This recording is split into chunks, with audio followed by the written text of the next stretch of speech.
Good morning. Today we will be unboxing a DJI FPV combo which I purchased from Tech Gadgets the other day. So this is the first time that I will be able to see the contents of this FPV drone. Tignan natin.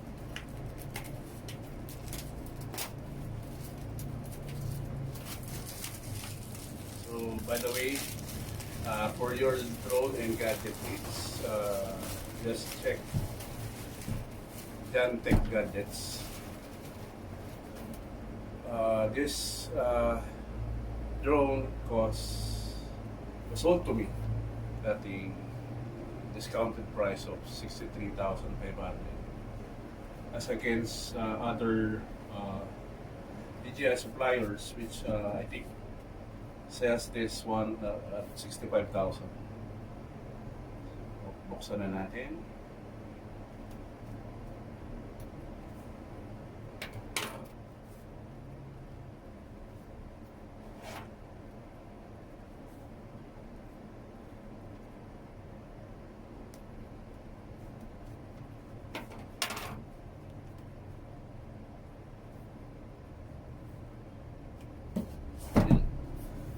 Mahirapan tayo magbukas.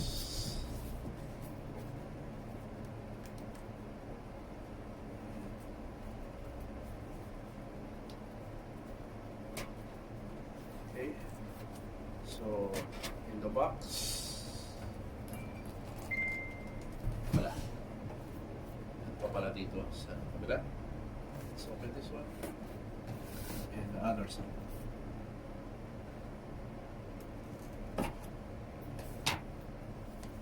So along or inside the box is a DJI, I think this is a version 2 goggles, so though hindi ako familiar, this is my first time to be acquainted with this kind of gadget or drone.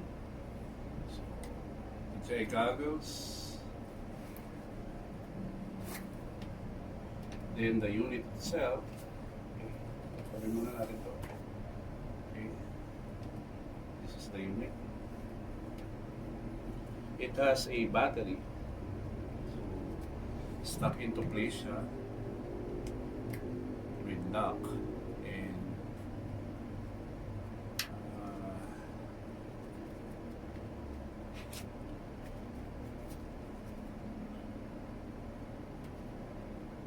so, ito yung nandito yung specs ng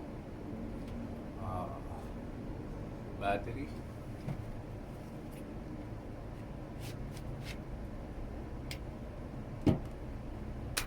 Nakikita naman sa net yung specs yun, so hindi ko na kailangan discuss. Then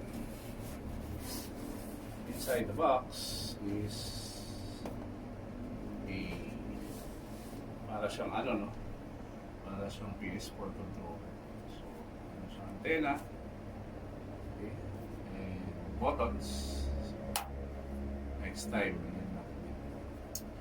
and joysticks placed here at the side. Okay. Dalawa. You have to be careful when screwing it up kasi baka ma-lost thread. Then the box containing pair of propellers. So they have 1, 2,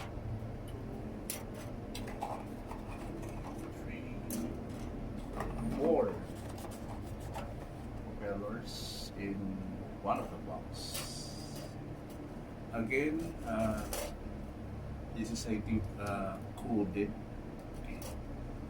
And another box contains another set of propellers. So, apat ulit yan.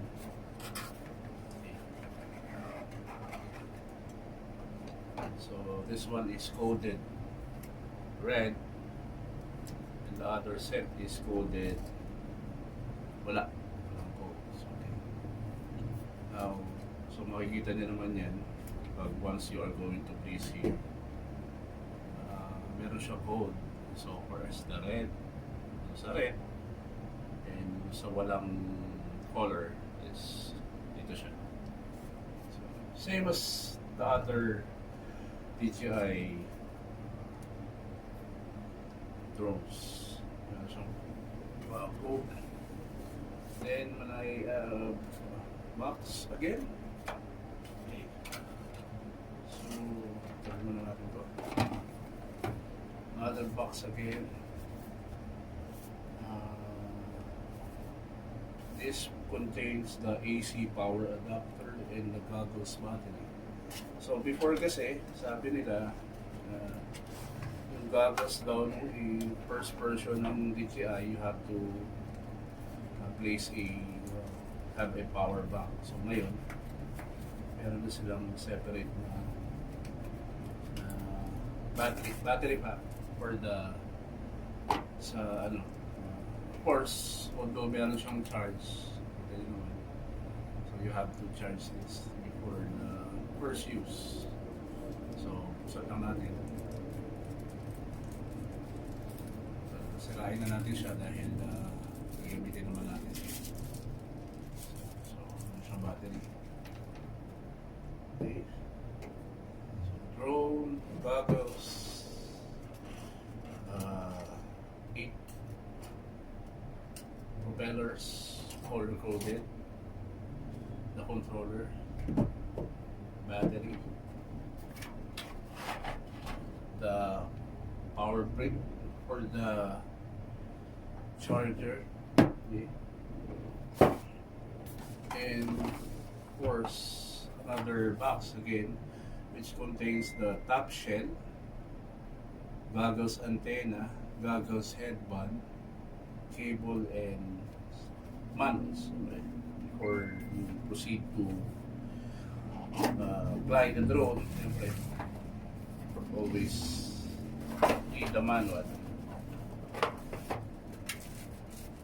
So buksan lang natin muna ito.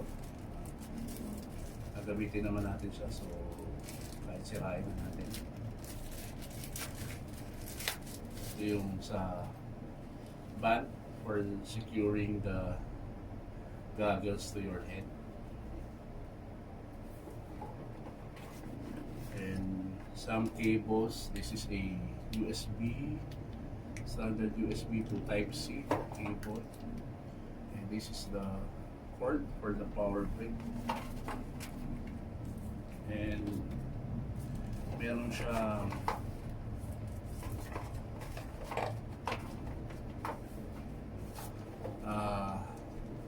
USB Type-C OTG cable.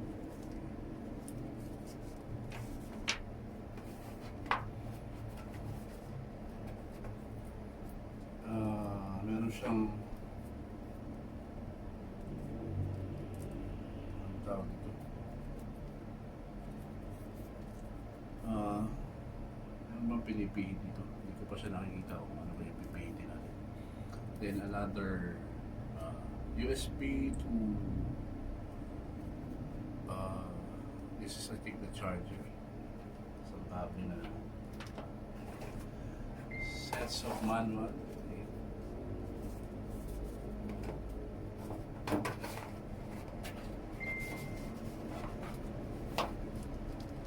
And